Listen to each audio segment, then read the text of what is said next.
Hi friends. இங்கே ஒரு அம்மா அவங்களுடைய காலை வேலை எல்லாத்தையும் முடிச்சுட்டு ஆஃபீஸ்க்கு கிளம்பி போகிறாங்க. அவங்க போகிறதுக்கு முன்னாடியே பார்த்தீங்கன்னா அவங்க வீட்டில் எல்லா வேலையும் முடிச்சிடுறாங்க. அவங்க ஹஸ்பண்ட் வந்துட்டு அவளுடைய பொண்ணை வந்து எழுப்பி அதுக்கப்புறம் அந்த பொண்ணுக்கான தேவைகள் எல்லாத்தையும் பூர்த்தி செய்கிறாரு. அந்த பொண்ணாவே கிளம்பி ஸ்கூலுக்கெல்லாம் கிளம்பிட்டு இருக்கா. அந்த அம்மா வந்துட்டு ரொம்ப கஷ்டப்பட்டு உழைக்கிற மாதிரி நமக்கு காமிக்கிறாங்க. இப்போ அந்த அப்பா தான் அந்த பொண்ணை கொண்டு போய் ஸ்கூலில் விட்டுட்டு அவருடைய ஆஃபீஸ்க்கு கிளம்பி போகிறாரு.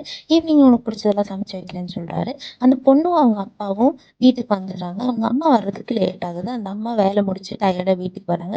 வீட்டுக்கு வந்து, "நீ எனக்கான புது யூனிஃபார்ம் வாங்கிட்டு வந்தியாம்மான்னு?" கேட்கும்போது, "சாரிம்மா எனக்கு வேலையில மறந்துட்டேன்" அப்படின்னு சொல்லும்போது, இவ வந்துட்டு, "உனக்கு எல்லாமே ஞாபகம் இருக்கு. என்னோடய மட்டும் நீ மறந்துடுற. நீ வேணும்னே பண்ற.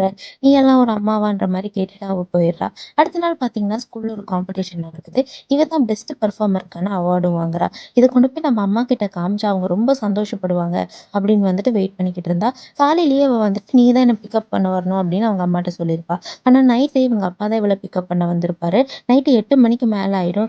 ஏன் அம்மா வரலன்னு கேட்கும்போது, அம்மாக்கு வேலை இருந்துச்சுன்னு சொல்றாங்க. வீட்டுக்கு வந்து அந்த அம்மா கிட்ட தான் அந்த பரிச வந்துட்டு இவ காமிக்கிறா. ஆனா அவங்க அம்மா வந்துட்டு, "நான் வரணும்னு ஆசைப்பட்டேன். ஆனா என்னால வர முடியல. மன்னிச்சிடுன்னு" கேட்கிறா. இந்த பொண்ணு சரமாரியா கேள்விகள் கேட்கிறா. "உனக்கு பணம் தான் முக்கியம். என்னை பத்தி என்னைக்கு நீ யோசிச்சதே இல்ல." அப்படி இப்படின்னு கேட்கிறா. இவளுக்கு ரொம்ப கில்ட் ஆயிடுது. என்ன பண்றதுன்னு தெரியாம அடுத்த நாள், "சரி வா நம்ம வெளிய போலான்னு" இந்த ஃபுல் டேவ இந்த பொண்ணு கூடயே டைம் ஸ்பெண்ட் பண்ணிக்கிட்டு இருக்கா. அடுத்த நாள் பார்த்தீங்கன்னா, அந்த அம்மாவுக்கு ஆஃபீஸ்ல பெஸ்ட் எம்ப்ளாயி அவார்ட் குடுக்கறதுக்காக வர சொல்லியிருப்பாங்க.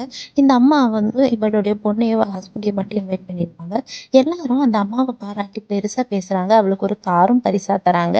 அப்போ வந்துட்டு மொத்த ஃபேமிலிஸ் ஹேப்பியா ஃபீல் பண்ணும். அப்போ ஸ்டேஜ்ல போயிட்டு என்னுடைய லைஃப் வந்துட்டு இந்த மாரி இருக்கிறதுக்கு காரணம், என் ஹஸ்பண்டும் என் பொண்ணும் பண்ண தியாகம் தான். சின்ன சின்ன விஷயங்கள் கூட அவங்க பெருசு பண்ணாம எனக்காக விட்டு குடுத்ததுனால தான் இதெல்லாம் நடந்துச்சுன்னு சொல்றா. வீட்டுக்கு வரும்போது அந்த பொண்ணு வந்துட்டு, "என்ன மன்னிச்சிரும்மா, நீ எனக்காக தான் இதெல்லாம் பண்றேங்கிறத நான் தெரியாம உன்ன தப்பா பேசிட்டேன்" அப்படின்னு சொல்றா. இப்பவாவது உனக்கு புரிஞ்சுதுன்னு நினைச்சு சந்தோஷப்படுறா. எப்பவும் போல